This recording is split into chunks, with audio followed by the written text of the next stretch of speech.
there with the cute little thing. Hi. Are you ready to go? Look how happy you are. Okay, wait. Now you're getting a little too excited. Hold on. Don't be trying to jump out either. Hi, Millie. Hi. This my Millie's. Aw.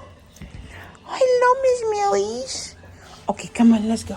What's going on, YouTube, and welcome back to my channel. If you've been here before, thank you for returning. If you are new to the channel, make sure you hit that like and subscribe button, drop a comment down below, and share this video if you like what you see. Y'all saw the title and the thumbnail. We are going to be doing a beautiful transformation on one of my favorite clients, Miss Millie. She is a very, very sweet dog. I believe she's like a Shih Tzu Bichon mix. The owners think she's like a Maltese mix, but I don't see that. I see more of a Shih Tzu Bichon. She has the Shih Tzu Bichon coat. If y'all don't know, their designer names is a teddy bear, and that's pretty much the coat that she has. But let's get straight into this video. First, we're going to be starting off Miss Millie with the basic prep work like we usually do. Face, feet, sanitary, and nails. Well, not the face, but the feet, the sanitary, and the nails.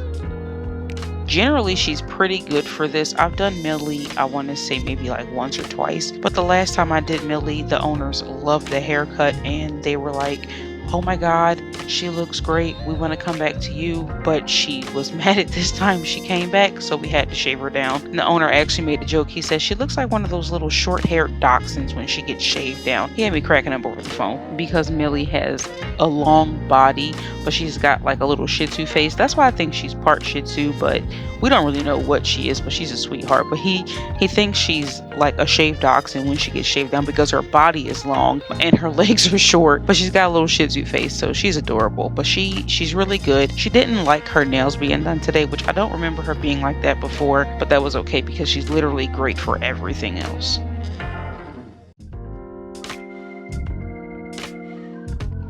So I want to talk to y'all about something. So today I had a client come in, and this is not the same day that's being recorded right now because Millie got groomed maybe last week or the week prior. But today I had a client come in. She has a little puppy. And I believe I told y'all about this lady before. She got her puppy neutered at 3.5 months old. Now, we explained to her. Now, real quick before I do this, let me just say Millie was showing out for her nails and the camera just kept flopping from side to side. And it's so funny because at some point in time, the camera literally falls like almost all the way down. The angle of it is hilarious, but she was tripping. But anyway, so she got her puppy neutered at 3.5 months old, which let me just say to y'all, don't y'all ever do that. You cut off the puppy's hormones way too early. You want your dog to fully grow and fully develop before you neuter the dog. Well, nevertheless, we all explained that to her. She understood. She went back to the vet, told the vet that she didn't want to get the puppy neutered until 6 months, which is still not that great, but it's better than 3.5 months. But the vet told her, no, don't listen to them. The puppy has a hernia. The hernia is going to harm the dog, which is actually not true, but that's neither here nor there. But she ended up neutering the dog, having the vet fix the hernia. She brought the puppy in today, and the puppy had a hole in its stomach because the incision was not fully closed. So I called the owner. Hey, the incision isn't fully closed. We got to stop services. And she proceeded to ask me, well, did you do the haircut? And I'm like, no, ma'am, we didn't do the haircut because the incision is still open. I can see your dog's little intestines, something sticking out. It's red and smushy and it has blood on it.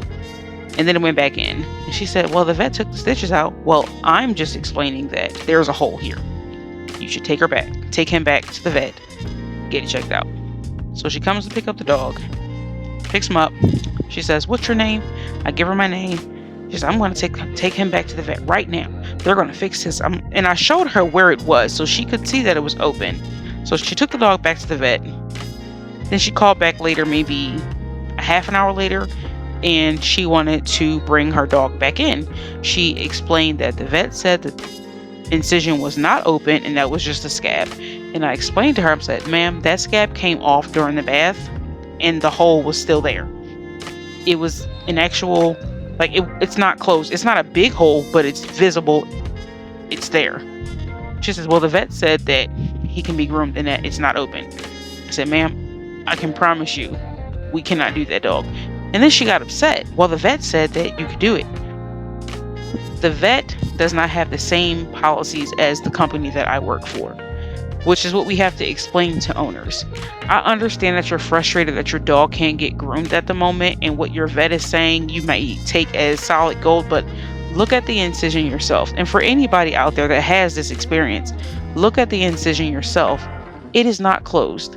If you have any questions about anything, always go back to your vet. Raise concern. Don't just take what they say as factual evidence. Now, I'm not saying go against your vet for everything, because some things that vet says are very accurate, and I don't disregard vets and think that they don't know what they're talking about. I do 100% think they do. I just think most vets brush off owners' concerns, and y'all should really push the issue, especially if this is your baby, which is what we tried to explain to her. But just for everybody, if you have a concern, if your groomer has a concern, your groomer is more in tune with your dog's body than you are most of the time. So if they're telling you that there's something concerning, you should look into it. And again, as I've stated in the last video, I don't fault the owner because the owner did not know. She's literally going by what the vet said, as most owners do. But I'm telling you all, do the research yourself on a lot of things. If the vet is telling you something and you're not really too sure about it, research it. If the vet is suggesting that you get your puppy neutered or spayed way too early, research it. If the vet is putting you on a prescription diet and the diet is not working, research it. If your dog has allergies and the vet is giving you this medicine that works sometimes and doesn't work some other times, research it.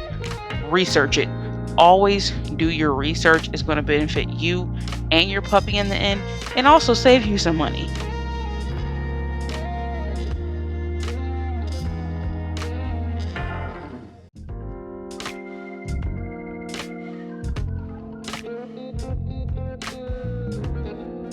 Also, what I'm telling you, research it. Don't take what I say as solid gold. Like I said before, I always tell all my clients, if I have any conversation with them about food, about allergies, about anything that pertains to their dog, I always say, do the research yourself. It's out there. I cannot stress it enough. Do the research yourself. Research everything you need to do, everything you need to know, anything that will benefit you and your dog and save you some money, but the right way. Research it. Always research it.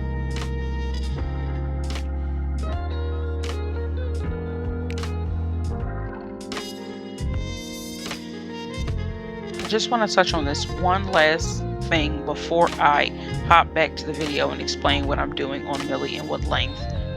Before I moved down south, I was just like every other pet parent. I took what the vet said as gold. Oh, they know what they're talking about. They went to school for it, until I had a bad experience at the vet. And then I started doing my own research. And it sucks that it had to take me having a bad experience for me to do my research, but I did it anyway. That's why I'm telling everybody to do their research before they have a bad experience at the vet. It's so much better for you and your dog, and it's so worth it at the end. Shoot, you can research me telling you to research. But just research. Okay, I'm done with that. I'm done.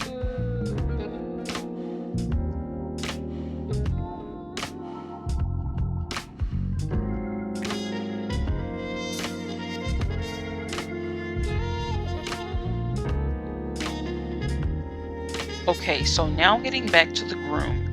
So as you could see, Millie was really mad at. She was really mad at mostly around her neck and her chest area, and then her underbelly. Everywhere else pretty much shaved off pretty easily, but her neck and her chest and her underbelly is where I struggled the most. Now, what I explained to the owner, because he wants to know, and this is just for anybody who wants to keep a longer cut on their dog, he wanted to know, okay, well, what can we do at home, because we already have a slicker brush. I said, well, do you have a hard metal comb? And he's like, no. A hard metal comb is the best thing that you can have for your dog when you're trying to maintain a longer coat, because the hard metal comb will go through the coat and it will find any tangle, any snag that you need to work on. And then if you are trying to demat your dog at home, hold the base of the mat and brush it out slowly like that, and you'll start to see the mat break apart gradually. It will work, I promise. You just have to be patient and also get a really good detangling spray. I can put some of my recommendations down in the description box once I get a list of it, and put my tools down in the description box as well. But a hard metal comb, mostly a hard metal comb, is going to be your best bet if you want to maintain a longer haircut on your dog.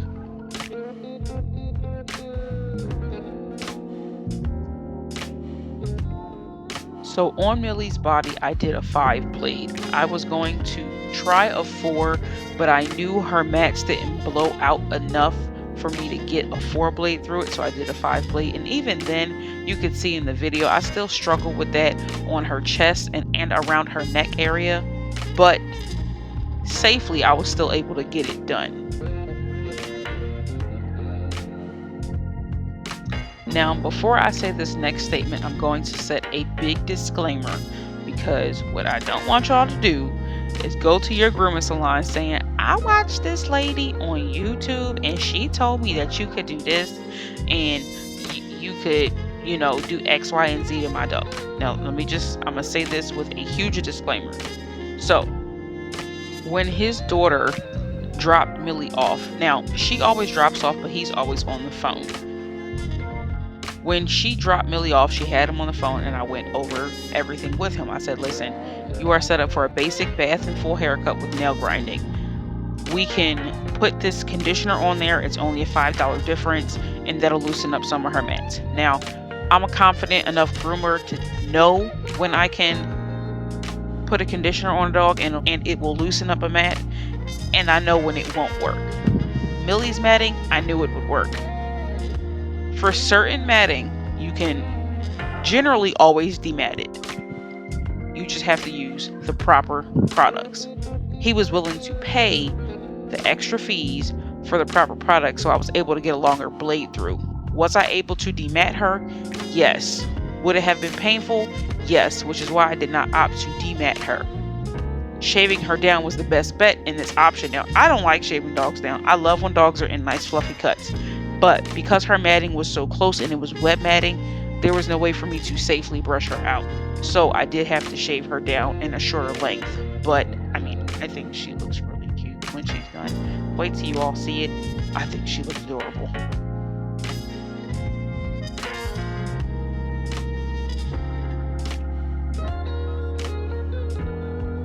So now I'm working on her face, and she did have some matting in her cheek area and then right on her muzzle that I was able to detangle. I know because it's sped up, it looks like I'm really hacking at it with the brush, but I was actually brushing it out pretty gentle. This is sped up to 3.5 speed because, again, like I said, y'all, I have to cut the videos down shorter. But I was brushing it out pretty gently. And then, as you saw, I went through with the comb just to find any other tangles to brush them out. The brush that I am using is a Chris Christensen brush. I believe it's called the Big G or the Big K or something like that. I'll put the link to it on Amazon in the description box. It is a really, really good brush. And I've noticed that using that brush, I do not brush burn dogs as easily. Now, I don't really brush burn dogs at all because I know how to properly demat a dog. But I will say, for beginners, if you are looking for a good brush that doesn't irritate the dog's skin as well, if you're using it properly, that Chris Christensen brush is really, really good. Also, I mentioned a detangling spray. If y'all can see on my station that little red bottle with the gray top, that is the Chi detangling spray.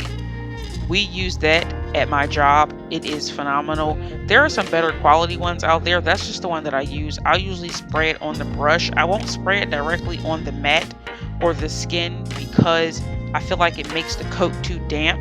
It makes the skin too damp. So I'll spray it on the brush and then I'll work a mat out that way. On Millie's face, I did a 1/2 inch guard comb, so a 1 guard comb. When you are trying to find the proper length to do a teddy bear head and you have to shave the body short, you generally want to go 2 steps up. So a 5 blade in guard combs Ooh, I don't know the length of this one. It's the one step down from 3/8, quote unquote, step down from 3/8. I forget which one that is, but two steps up would be the one guard comb, which is a 1/2 inch. That is what you would do on a face if you're looking for a proportioned face. You always want to go two steps up. Also, someone asked me in my comments a couple days ago, how do I get the chin hair so short? I just take the guard comb that I do on the face and the cheeks and I put it in reverse on the chin and then I scissor the rest. But I don't leave a long beard. I actually can't stand when people leave a long beard on dogs because I have a dog whose chin hair grows really long and really fast. And when she drinks water, she just dribbles water around the house and I can't stand it. So for me, unless a pet parent specifically asks for the beard to be longer, I will trim it up short. And most people love it how it comes out anyway because the roundness that the pet parents are looking for is generally in the cheeks and the muzzle anyway.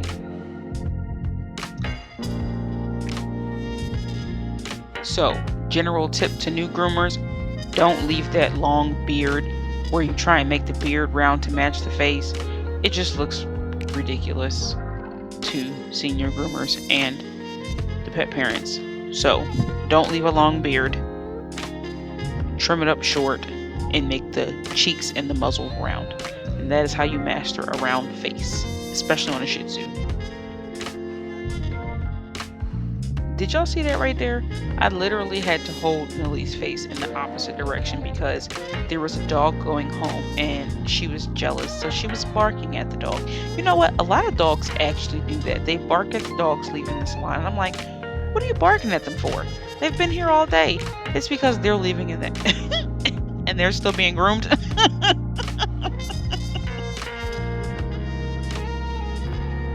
I was just telling one of my coworkers, if dogs could talk, the things that they would say, the things like just to hear dogs barking back and forth, it's like, what are y'all actually talking about? And talking is, I guess, for humans, but it's like, is it for dogs too? Do they talk in dog language? Like, what are they saying? Because they literally communicate at my job. We all say that. When they're all howling and barking at the same time, we're all like, they're communicating. Somebody's planning an escape. Somebody's the ringleader, and the rest of them are going to follow.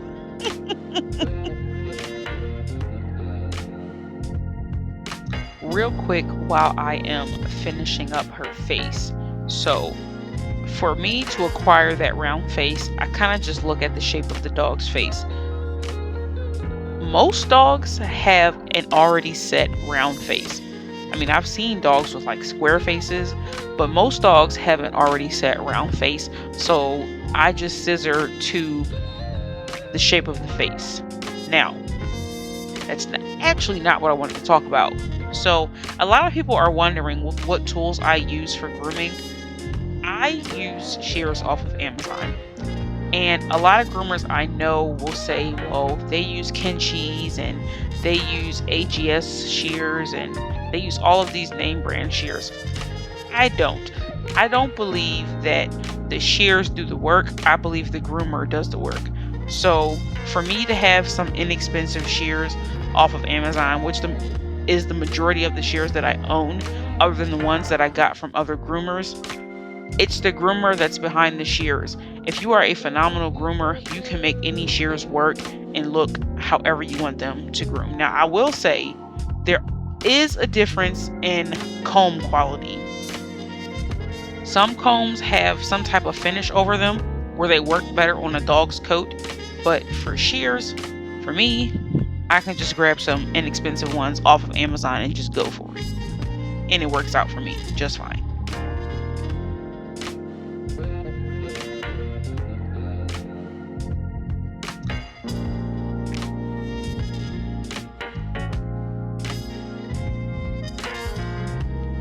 Millie looks so cute already.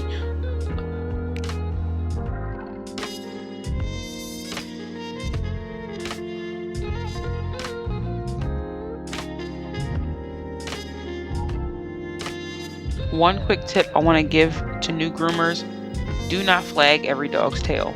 Not every dog gets a flag tail. Yes, it looks cute, but not every dog gets a flag tail. Some owners, which is what I'll call it, a squirrel tail, love the squirrel tail. Some of them like little tight squirrel tails. That's what Millie's going to get, a nice little cute squirrel tail. Do not flag every dog's tail. It doesn't look right on every dog, because in order for the flag tail to look right, the dog has to hold its tail a certain way. Most dogs don't hold their tail that way. Don't flag every dog's tail, because then the tip of the tail, when they fold it up on their back and lay the hair, and the hair just falls down, the base of the tail and the body of the tail looks longer than the tip of the tail. So then the tail looks uneven because they don't hold their tail properly. So do not flag every dog's tail, please.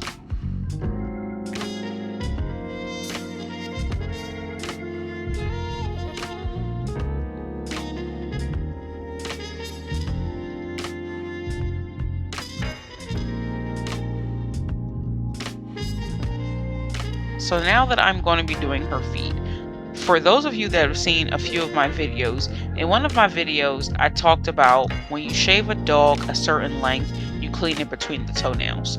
I stand by that 100% because it makes the foot look neater. But for Millie has really thick, fluffy fur, almost like a doodle. So I don't really clean in between her toenails unless there's a mat, which you can see I did in between that toenail because she had mats in between her toes. So I did end up scissoring in between her toes. Now, I do believe cleaning in between the toes looks a lot better on dogs that have straight fur than dogs that have a fluffy coat, but it can look really cute either way. But dogs that have more of a thicker coat like Millie, like Doodles, they look better with that fluffy foot as opposed to the foot where the toes are very defined, in my opinion.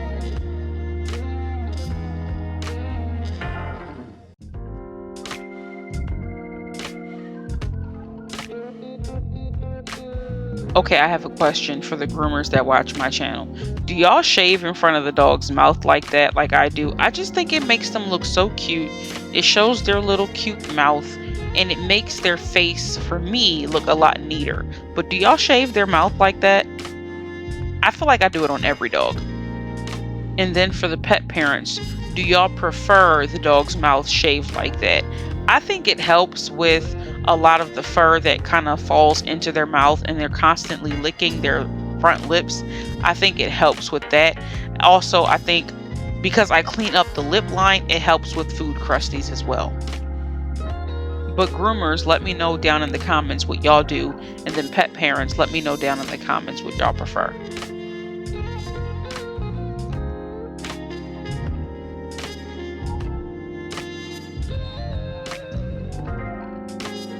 So we're coming up to the end of Millie's groom, and y'all just let me know down in the comments what questions y'all may have. If y'all have any questions, if y'all have any comments, just let me know down there and we can talk about it.